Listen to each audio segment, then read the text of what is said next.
Heute zeige ich euch, wie ihr ganz toll die Reste vom Hefewasser verwerten könnt. Viel Spaß beim Video! Hallo, hier ist Emma Magians.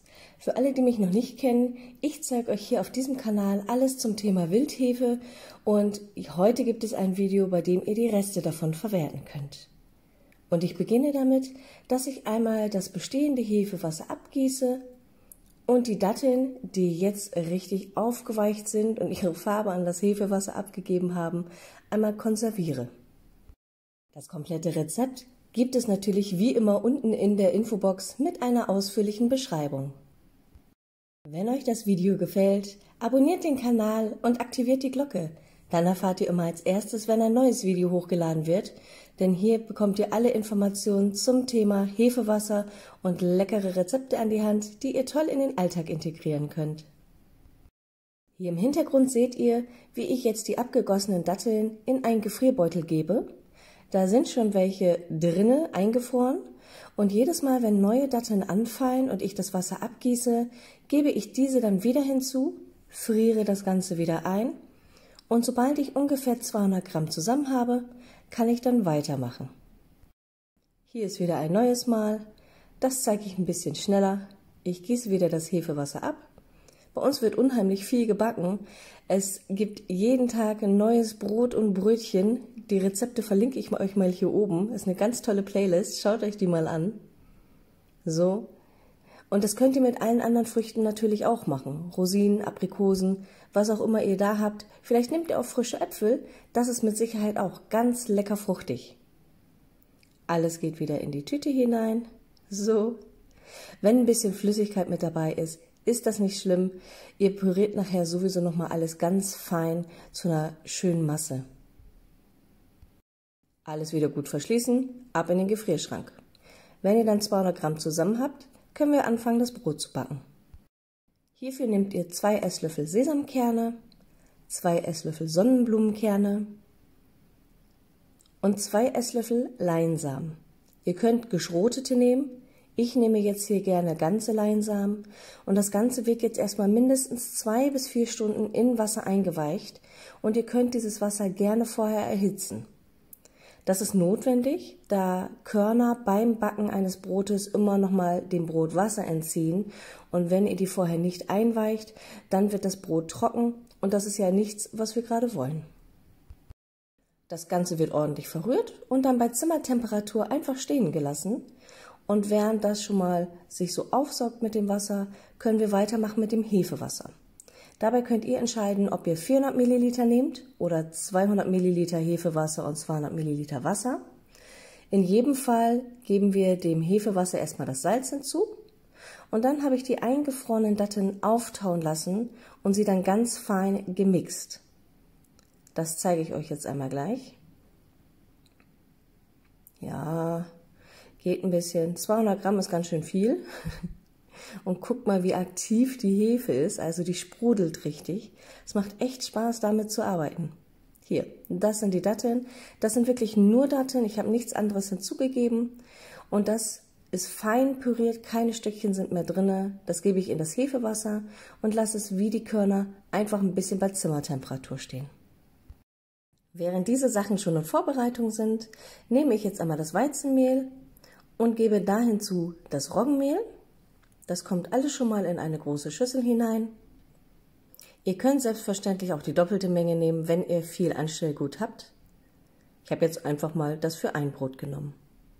So, das könnt ihr erkennen, schön dunkel. Ich habe hier Vollkornmehle verwendet. Ihr könnt selbstverständlich auch andere Mehle nehmen. Ich finde, das ist einfach noch mal ein bisschen gehaltvoller und schmeckt uns sehr gut. Jetzt kommt hier schon mal das Dinkelmehl, könnt ihr an der helleren Farbe erkennen. Und dann mische ich diese Mehle in der Schüssel schon einmal kräftig durch, denn Dinkel und Roggenmehl, die mögen es nicht, wenn wir die ordentlich nachher kneten. Also da bitte jetzt nicht 10 Minuten lang mit der Küchenmaschine rumhantieren, sondern wir vermengen das jetzt schon mal vorab. Und das gleiche machen wir hier mit diesen beiden Zutaten. Das ist jetzt schön gegangen, sprudelt auch schön. Und das Wasser von den Kernen, das gießen wir jetzt erst einmal ab, denn die verwenden wir jetzt weiter. Damit wir den Teig auch nicht gleich zu viel rühren und kneten, wegen dem Klebegerüst von Roggen und Dinkelmehl, vermenge ich jetzt zu den abgegossenen Kernen das Hefewasser mit dem Salz und dem Dattelpüree. Dadurch, dass wir so vorgehen, ist es gleich ganz einfach, diese beiden Komponenten dann mit dem Mehl zu verbinden. Da braucht ihr teilweise auch nur einen Kochlöffel, da müsst ihr noch nicht einmal die Küchenmaschine bemühen. Ist ein ganz einfaches Brot, ein sogenanntes No-Knead-Brot. Das heißt, es muss nicht geknetet werden, sondern ihr macht es, lasst es einfach aufgehen, packt es dann in eine Kastenform, die gefettet ist, und das war es dann auch schon. So, hier jetzt einmal das Mehl, die Flüssigkeiten kommen hinzu und ich habe vergessen zu filmen, 3 Esslöffel Öl habe ich noch hinzugefügt. Ich habe Sonnenblumenöl verwendet. Aber das ist noch mit dabei und steht auch im Rezept. Jetzt lasse ich das Ganze gehen. Das hat ungefähr so einen halben Tag gedauert. Dann hat sich der Teig verdoppelt. Ich hoffe, das kann man erkennen. Das war vorher bei 1,0 und das war dann jetzt bei 2,0. Hier ist die gefettete Kastenform. Und ihr seht, der Teig lässt sich ganz einfach da hineingeben. Oh, und das Brot ist so lecker. Das solltet ihr wirklich einmal probieren. Ich bin gespannt, wie es euch gelingt. Und hinterlasst es mir doch mal in den Kommentaren, ob ihr es genauso ausprobiert habt oder ob ihr vielleicht ein paar andere Mehle verwendet habt. So, da kommt noch ein bisschen was. Ich muss es noch ein bisschen auskratzen.